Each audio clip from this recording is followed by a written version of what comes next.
Good afternoon, everyone. Welcome to the College of Arts and Law webinar. Under normal circumstances, I'd be saying it's lovely to see you all, but unfortunately, we're here in the Senate chamber and I can't see any of you, although I'm hoping that you can see all of us on camera. I'm going to do some introductions in a moment. We've got some students here who are going to be in a position to help with some of the questions that you've got, and we've got a couple of members of staff who I'll introduce in a second. I wanted to say first, though, welcome everyone in this really strange year that we've all had, or at least strange 6 months. It's been really, really difficult for all of us, and I think you've done fantastically well to get your grades and get to university in this coronavirus situation and under the really trying circumstances that you've all been working in. My name's Andrzej Gąsiorek. I'm the head of the College of Arts and Law, which means that I help to coordinate all of the different teaching and the activities and the research that we do in the college. We're a very large college. And what we hope is that today's session will be a useful session, an introductory session during which you can ask all kinds of questions about what it's like to be at university, to be a university student. And I'm sure many of you will have questions which are very specific about the particular coronavirus situation, which, as we know, is unfolding and changing on a daily basis. So I'm hoping that between us, we'll be able to answer all of your questions. And if there are any questions that we don't manage to get through today, we've got around half an hour, maybe 35 minutes. If we don't manage to get through all of those questions, then we promise we'll respond via email or on Canvas, our virtual learning environment. So we will get round to all of your questions. So I'd like to begin with some introductions. And on my immediate right, I've got Professor Elaine Fulton, and I'll ask Elaine in a moment to say a few words about herself. Rachel Egan, then we've got 3 students, Harvey, Sumirat, and Noah. And I'll ask each of them to say a couple of words about themselves, maybe in reverse order, so maybe starting with Noah, and then Elaine will say a few words. Elaine is our Director of Education for the college, and she'll say a few words about what the next few months might be like for you. So Noah, over to you.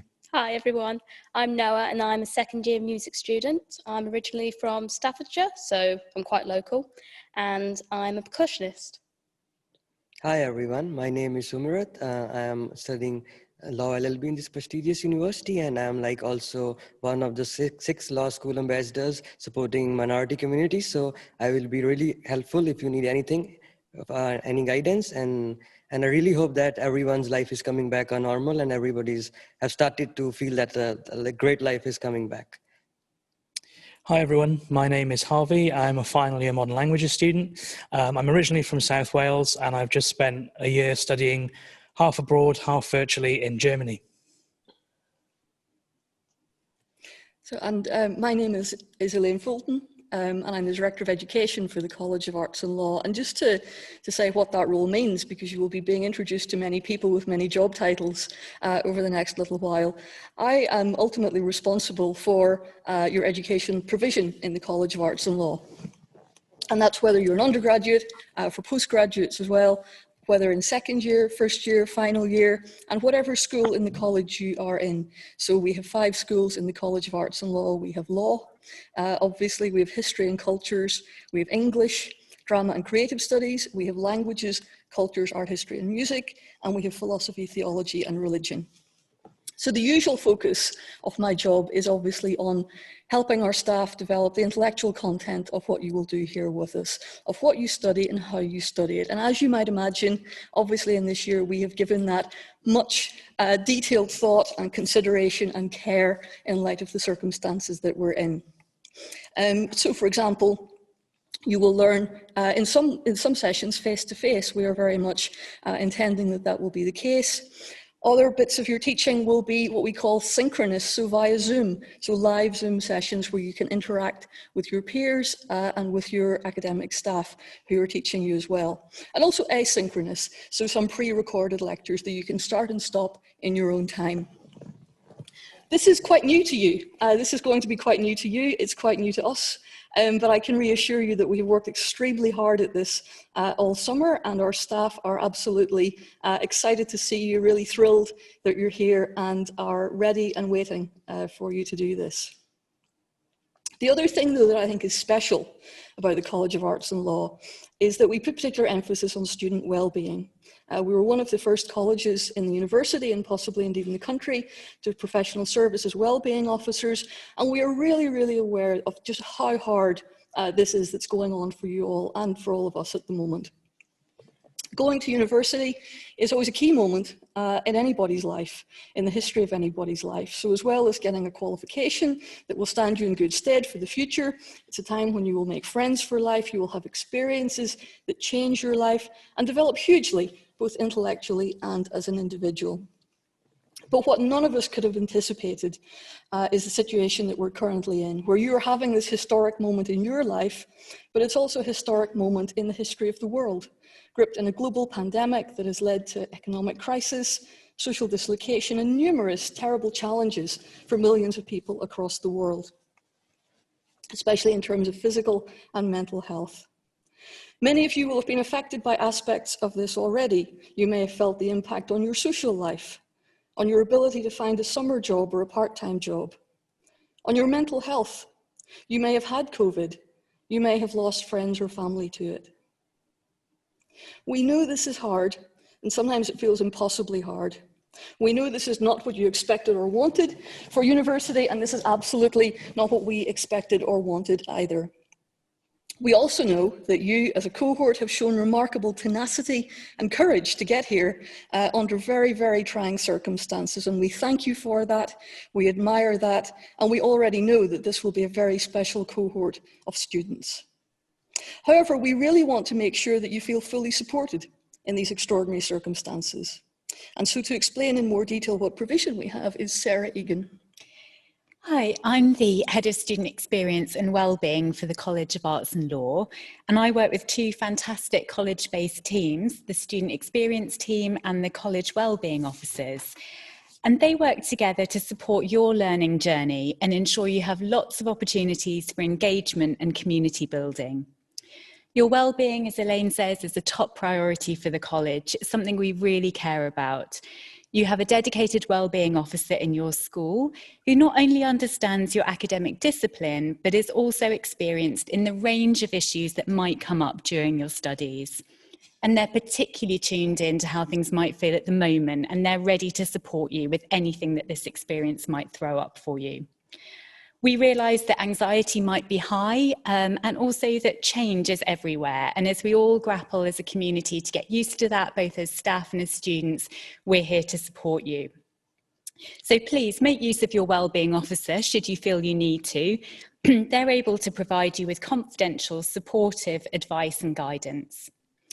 So other things to help you while you're with us, and certainly to get you started in the initial phase of your studies. You'll be having a weekly group tutorial with your personal tutor, and this is a really important connection for you and the peers that will be sharing the group with you. Here you will meet with the same group of students and your personal tutor for an opportunity to share information, ask questions, support your learning, and really engage with your academic studies on a deeper level. And your personal tutor is really looking forward to meeting you over the next week or so. The college has also developed something that we're calling the CAL, which is a term you'll hear a lot, College of Arts and Law, shortened to CAL, the Education Support Gateway. And this is an online learning platform on Canvas, which again is something you'll be very familiar with very quickly. And it's a one-stop shop to support your learning. So there'll be an academic calendar on there where week to week you can find out everything that's going on in the college. You can undertake skills audits, take quizzes, have a look at study guides and reference guides, find out who to contact for help, look at social events, wellbeing workshops, and key instructions about processes you may need to engage with. So how to access an extension or how to support your learning if you might need a reasonable adjustment plan. Also, a top tip is to look out for the videos our academic staff and professional staff have been recording for you. There are some really lovely, insightful recordings on things like what it feels like to be the first in the family to go to university, and how it feels to come to university with a strong accent, and how you might interact with others when you may feel that your identity comes through a little more strongly than others. So really honest kind of appraisals of what the experience might feel like, and hopefully a chance for you to get to know some of us. But we recognise that studying for your degree is only part of your university experience. So your student experience officer is here to help you engage in finding a sense of community, listening to your student voice, and working with student reps to gather feedback and take action on the issues that matter to you. And to help you make the most of your time at Birmingham by sharing lots of activities and events that will help you make friends and hopefully enable you to feel a part of a vibrant university community. Thanks very much, Sarah and Elaine. So we're going to open it up to questions. We've had quite a few really interesting questions. They're coming thick and fast. I've got a laptop here in front of me. And the first question, I think, has to be directed at Elaine, our Director of Education. Excellent question from Mohammed. Where are we? When will we receive our timetables for our modules? You will receive your timetables obviously during this week. We had originally intended that would be today, but there are some final checks being made because, as you will appreciate, in the current circumstances, even as government guidance keeps changing, we need to tweak things. So there's some final work being done, but we're very hopeful tomorrow, and we do apologise for the slight delay in that. Thanks very much, Elaine. You will appreciate that, as Sarah said earlier, changes everywhere. And normally, under normal circumstances, without the coronavirus pandemic, we'd have had the timetables ready long ago. What we're focusing on at the moment is really trying to get the timetabling as accurate and as right as possible. So it has been a little bit delayed, but we will get the timetables out really quickly. I have another question, and this is a question to the students. What is the best thing about the College of Arts and Law? So that's a very general question, and I don't know which one of you might want to take that. Might not be the best thing, but just something that you think is positive in your experience about your school or your department in our college. So I'll go first. I think one of the really good things about the College of Arts and Law is how varied things are. Certainly in modern languages, the stuff that I've studied over the last 3 years has been really diverse and really varied. I've looked at things like medieval German literature and French politics, German politics, how songs travel between cultures. I've had the opportunity to go abroad, and all of these things have been made possible because there's a fantastic team of staff that work on such a wide variety of topics that you really get a sense of diversity and variety that isn't always present at universities. And I really agree with him that this is really good facts he shared with all of you. And I also think that in College of Arts and in combined, like there are some good opportunities for students to participate either as a part-time positions or as a volunteer positions, which really help you like gain some extra knowledge or extra experience, which is really quite helpful. Like during my first year, I also like participated in a lot of volunteer activities, and I really enjoyed doing it. I made some new friends, and I really felt that it was a really good decision that I took, that I went there and participated. And as its quotation says, that we should always do difficult things when they are easy and do great things when they are small. A journey of 1,000 miles must begin with a single step. So you should think you should also think of taking your first step, and maybe it leads you to a new path, which you feel that changed your life. So I believe that it's highly up to you, like how do you consider which is best. Overall, I think that whole of our college is combined of really good things, and it's up to you which treasure do you find best for yourself. For me, I think best thing about the College of Arts and Law is the support you get as a student.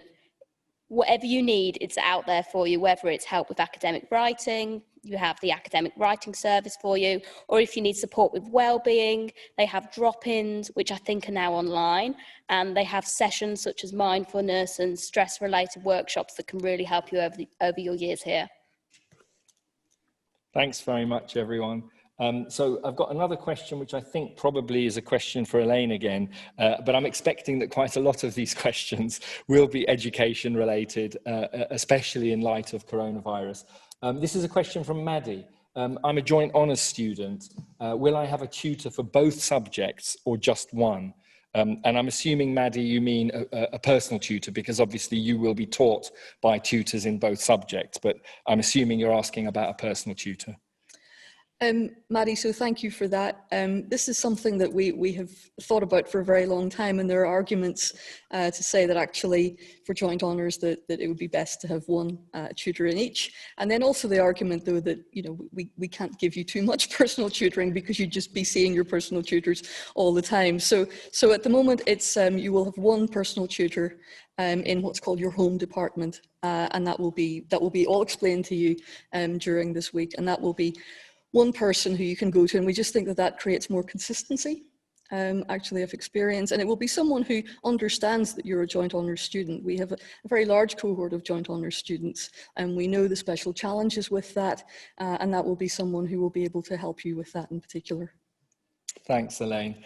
And then there's another education question, but I'll make a comment on it before I turn probably to Elaine. So this is an anonymous question. Will all lectures be delivered through an online medium?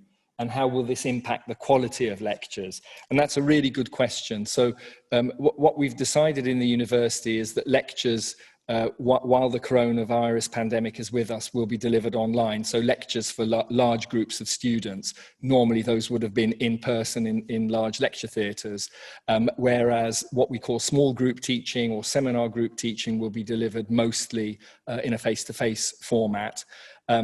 How will this impact the lectures? It's a really good question. So we're all used to, I think, being taught in person. You'll be used to that in schools, in classrooms, and we all know what a traditional lecture looks like.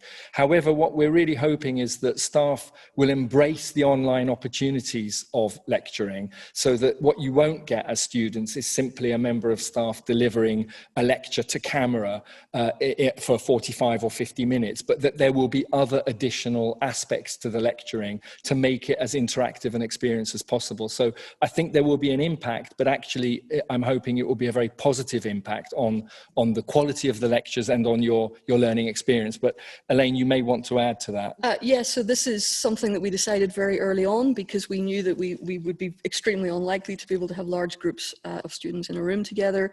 So we decided to put lectures online, and actually colleagues have really embraced this. They're very excited about it.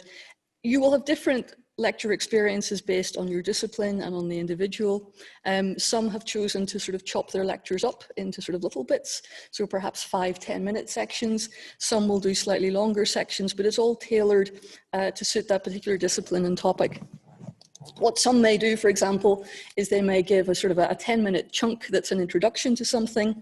They may then invite you to just pause and watch perhaps a short video clip, or perhaps read a chapter of something and then go back to reflect on that. So these won't be lectures in the way that we used to lecture. They will actually be, in many ways, far more interactive and far more accessible as well. You can, as I said, you can stop them, you can start them.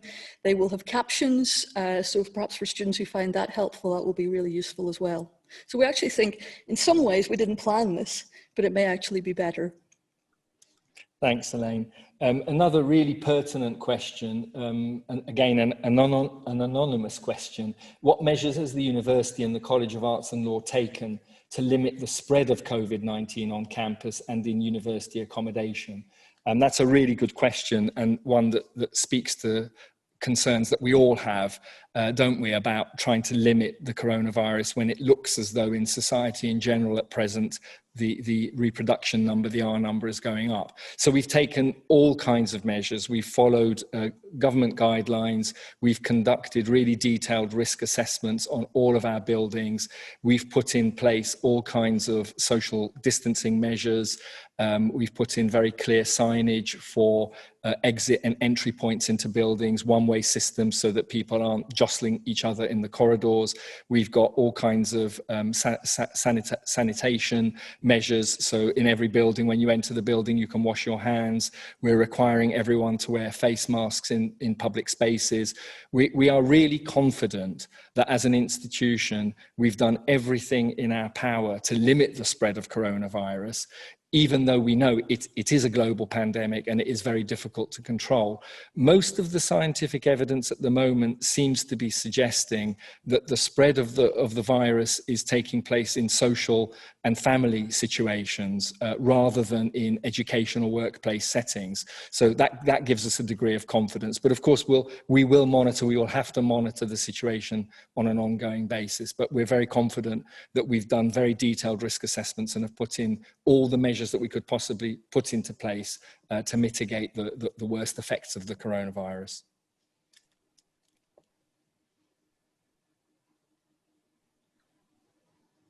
I don't have any other questions at the moment appearing, unless I'm not scrolling down correctly, which is entirely possible.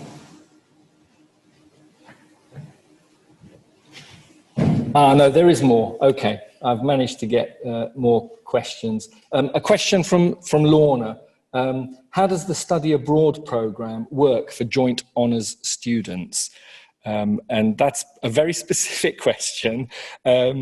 Harvey, I don't know if you've got any thoughts about that. I mean, you've just come back from your year abroad, but that was probably different because you were able to go abroad. I think probably the answer is that this is a watch and wait situation. It would be easier for me to answer that question in detail if the head of modern languages was here. But I know from conversations with her that at the moment, the whole situation around what the year abroad next year will look like is a little bit uncertain because countries are changing their advice pretty much on a weekly basis. So what it is possible to do in terms of travel abroad at the moment is changing on a weekly basis. So what I will say is I don't have a definitive or a clear-cut answer for you right now, but this is something that we're looking at, monitoring, and we'll be doing everything we can to ensure that if a year abroad can't actually take place physically in the country, that we've put in as good and as strong alternatives as we possibly can. Elaine, I don't know if there's anything more you can say about that at this stage. I think that's it, and that's perhaps one we could follow up with more detail by email afterwards, because it's very complex depending on where you're going, when you're going, exactly what you're trying to do. So Andre has summed it up, the outlines very nicely, but maybe we can pursue that afterwards. So what I'll do, I think that was a question from Lorna. Lorna, what I'll do is I will make sure we make a note of that very particular question and ask Helen Abbott, who is the head of the School of Modern Languages, to respond in more detail. Just to lighten the tone a little bit, really nice question from Francis to the students. Do any of you play campus league sport? And if so, what's the best way to get involved? This is your cue to say, no, we don't do any sports at all. Anyone playing any campus league sport? Unfortunately not. No. Well, all I can say is I think it's very easy to get involved. Again, because of the pandemic, there may be some restrictions around the way sporting activities take place. But as far as I'm aware, sports are going ahead. The gym is open, the sports centre, we've got one of the best sports centres in the country. I was watching students going in and out of there today. So there will be plenty of opportunity to participate in campus league sports. A question from Laura. When will we find out who our personal tutor is? And can we choose them, or are they allocated to us randomly? And that's one for Elaine. So that should be later this week, or if not early next week. Again, we're allocating those now, and we choose, we allocate your personal tutor for you, but rest assured that they've all been sort of given advice and guidance on exactly what a good personal tutor is, how a good personal tutor should be. This is an aspect of our provision that, again, we're very confident in, we think is very important, and that we're paying particular attention to this year, again, because we know how important the role of the personal tutor will be for you. So you don't get to choose, unfortunately, but I'm very confident that you will meet with a tutor who you have a good relationship with, and one that really helps you on your academic journey. Thanks, Elaine. Another really nice question for the students from Saba. What will social life in university be like during this time? And since we will be social distancing, how can we join societies? So over to you I'll guys. start on this Sure. one. So, of course, it's going to be very different. Joining societies, you might have seen the online Freshers' Fair, which is slightly different to last year, but pretty similar. So there's videos and text on each of the societies, and then you can join from the Guild website there. Yes, the societies, I think they're all online, but it's still a really good place to meet people and get to know people. And most societies will have a group chat that goes alongside it. And you can always take the opportunity to make friends in that and then go, oh, shall we go out and meet face to face in a safe way, of course. And I think that's going to be the way friendships are really developed this year. It's just all about embracing everything and being open to change. Yeah, I think that's really good point. A lot of societies we're still doing things. For example, I'm part of a magazine called the UOB Linguist, and we have a number of sections in English. We write articles on current affairs, on travel, and also one article each issue in each of the languages that are taught at the university. And what we've done is we've done things online. We're doing an online sort of magazine delivery service because we can't leave magazines on campus this year. And lots of societies at the Guild of Students are actually offering free membership for the year. So it is a really good opportunity to get involved. And as Noah said, there is still plenty of social opportunities, whether that's a Zoom call or a socially distanced meetup when it's safe to do so. But really, really do take any opportunities you can. Have a look. There are loads and loads of different groups. You'll definitely find something. And they both were, I really agree with both of them. And like personally, I am sharing experience. Like today, when we all came in the morning and we saw some students who were already in the campus and like they were like sitting in with proper social distancing, of course, in circles in open environment. So I just got an idea from that. Like maybe this year, all the societies take all the students or all the groups in the open environment, and it will be good for getting some good natural energy, and maybe socializing in that way with social distancing in the open environment will be a good idea. So I believe that you should definitely pursue whichever society you want to go, and then I believe that maybe it will be really good and maybe you enjoy your experience this time in this turbulent time. Thanks again. Thanks, everyone. Those are really good answers. I agree with everything that's been said. I mean, in a slightly sort of bizarre or paradoxical way, the fact that we are in this moment of national crisis, I think, is bringing people together in all kinds of unexpected ways. And I think some of the opportunities for social life, for societies, for making friends and friendships in different ways are actually going to be really quite powerful and quite liberating. Got another really interesting question here, which I might ask Sarah to respond to. This is from Sumaya.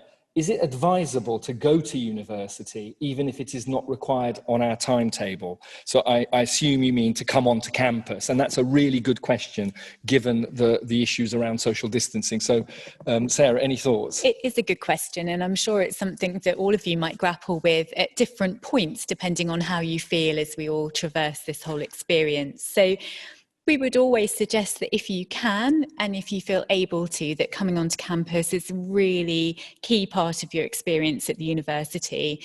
It's something we're really proud of as staff, that we'd love you to enjoy, and all of our facilities are open and they are ready to welcome you. The library, for instance, is a place that we hope that you will be able to visit and make good use of. The sporting facilities, the Green Heart, the cafes, the restaurants. And as you just referenced, people are meeting up outside and making the most of the green spaces, and it's really somewhere that you can all enjoy.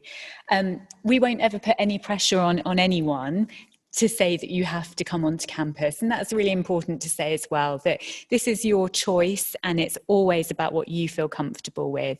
But yes, if you're ready and raring to go and you want to come onto campus, and we hope you will, there's lots to be done, and there's a lot to enjoy.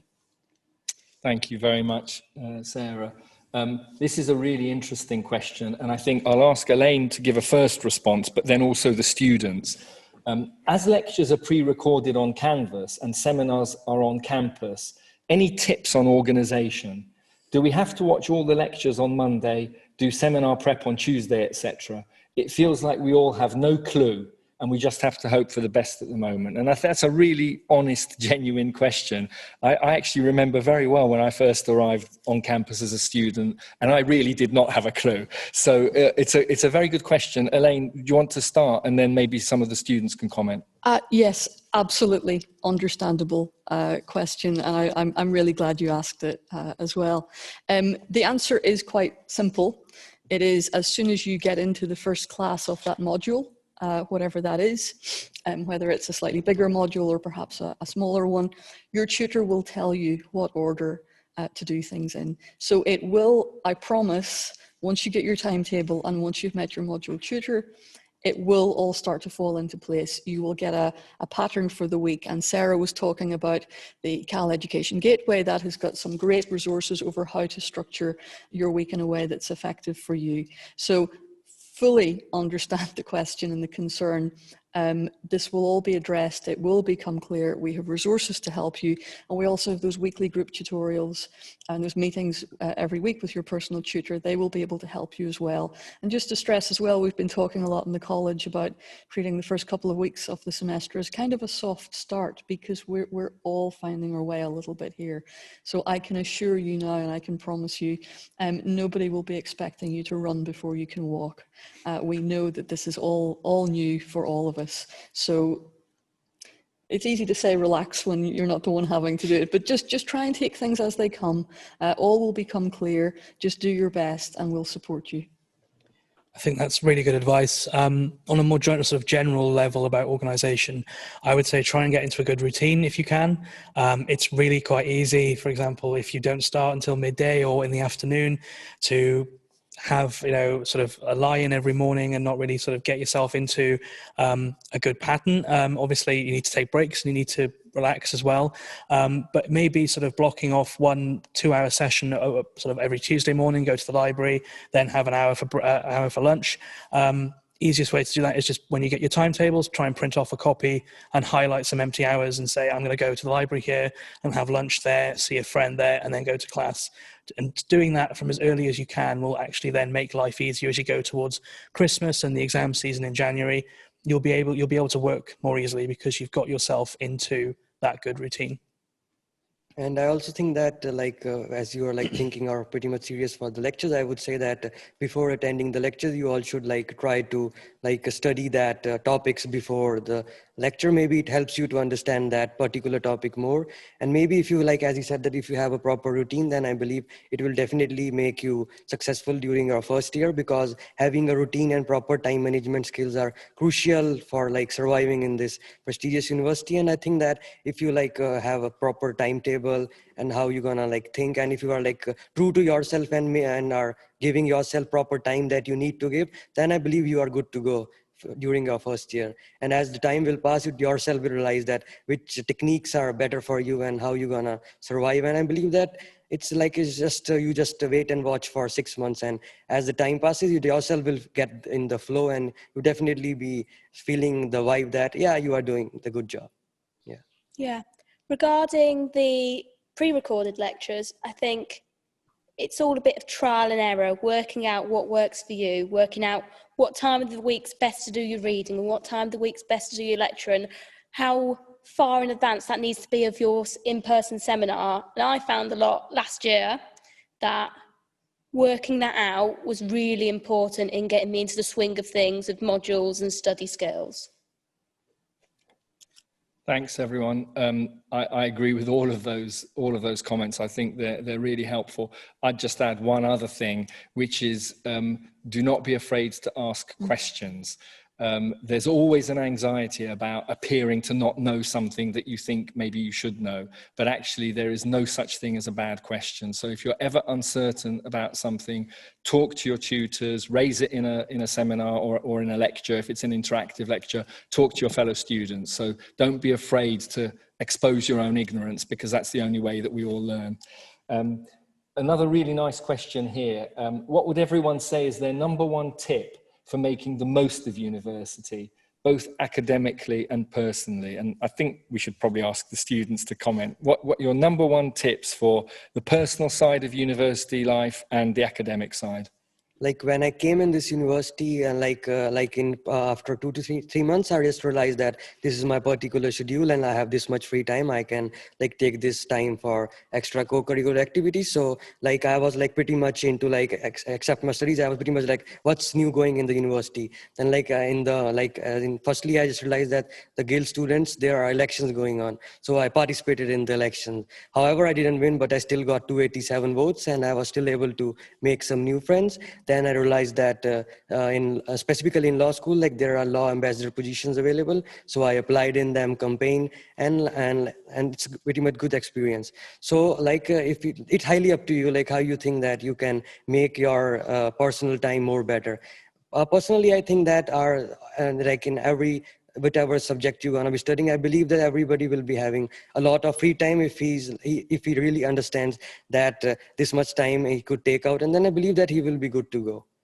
So overall, I think that you will have a lot of time to participate in co-curricular activities. So like whichever thing interests you, just make sure to keep your doors open and just grab that opportunity. And you will definitely realize after completing or graduating that your university life was quite amazing. Because everybody like comes to university, they just focuses only on study. But if you can take out some time just to enjoy little things in life by participating in some things, volunteering, then I believe that you will like at some point later, or even in your 30s or 40s, you will realize that the time that you spent in the university was priceless, and you will be feeling glad that you made that choice, and now you will be like enjoying it. So make sure to grab the opportunity, because there are a lot of opportunities waiting for you. Now it's highly up to you which door you want to open for you. I think for me, it's all about taking the opportunities, same as what Simirat's been saying. But I think if somebody asks you, oh, do you want to do this? Do you want to get involved in this society? We need, like, for me, we need someone to play in the Gilbert and Sullivan show. And it's just saying yes to those opportunities. Because for me, in the last year, some of the most unexpected things have been my best experiences at the University of Birmingham. Yeah, I'd agree with what both Samirat and Noah said. Really, not being afraid to try new things, and if you don't like them, then you don't like them, but at least you've tried. And that's the beauty of university life, is that there are so many different opportunities available, so many different people with different interests that are trying things out and with their societies or whatever. But I think really looking at everything that you have to offer, whether that's choosing to do study abroad if you haven't applied for a degree with study abroad, or just going to a taster session for a society, have a look and see what's out there, and try anything that sort of takes your interest. Thanks very much, everyone. We're going to be we're sort of running out of time, so I think we'll wrap up with a couple more questions, and then we'll close the session. So I've got an interesting question here from Linnea, sorry, I'm not sure how to pronounce your name. Am I able to come onto campus for study, or will I need to leave campus swiftly after my webinar? Question maybe for you to take, Elaine. Yes, thank you for that. There will be study spaces available to you. That we have taken, as we were saying earlier in the webinar, every precaution. We're working to all the guidelines that we have. So some seating has been removed, some seating has been blocked off, as indeed you will see anywhere at the moment. But we still have these sort of soft spaces, study spaces available. There will be some in the library. We're looking to see again where we can create even more of those for you. So there will be spaces for you to do that. And again, just to stress, I think once you see your timetable, you will be able to work out sort of what would be a good hour perhaps to do that. Perhaps other times you think, actually, it's just more worth my while to go back to my accommodation and do this. So you will find a pattern of the week for yourself. Elaine, thank you very much. I really don't want to cut this session short, because there still are some interesting and important questions. So we'll carry on for a bit longer. A question from Ellie. How are we running the submission of tasks and assignments and receiving feedback?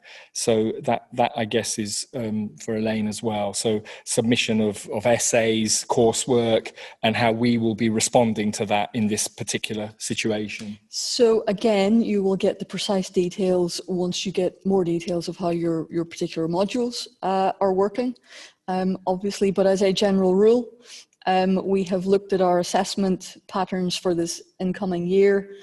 We learned very quickly in March that we would not be able to run exams in the way that we usually would. I think the number of what we call proctored exams, so sort of sitting in a room with a clock, writing for 3 hours, I think we barely have any actually in the college for this year. So there's a lot of coursework, a lot of timed what we call take-home exams. So it might be released on a Monday at 9 o'clock online, and then you submit it perhaps 48 hours, 72 hours later. So that will be the format for the vast majority of assessments for this year. We will also be supplying feedback then in the same way. So, yeah. Thanks. That's really helpful, Elaine. There's a question here from Melissa, which I think is probably best directed at the students again. I'm nervous about joining societies online. Do you have any advice on online sessions? And that strikes me as a really interesting question, because we're all having to do so much online now. And even though in one way we're all familiar with online, that's not what you would have expected. You come to university, you think you're going to meet people, you'll be in a big freshers hall, you chat to everyone about joining a society, and now it's going to be much more distanced and more remote. So any thoughts or advice about kind of coping or managing with the anxiety that we might have about joining a society online?